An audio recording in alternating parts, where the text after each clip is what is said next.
Jau ta mūsų lietuvėlė, kad galėtume, parduotume ją skersai išilgai, tie, kurie valdom.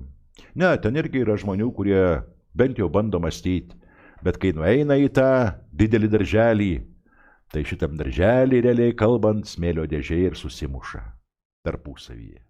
Patys prišikom į tą, atvirai kalbant, energetikos skrynę. Patys.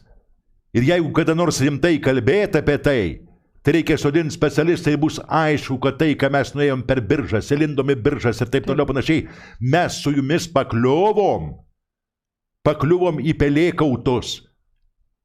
Lygiai taip pat, pažiūrėkit, ko mes siuntam ant Orbano, ko mes siuntam ant Ficų.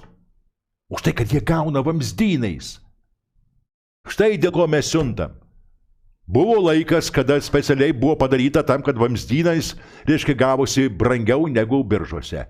O čiagi, žinot, kaip morka. Reiškia, ožiai pakabinta. Taip?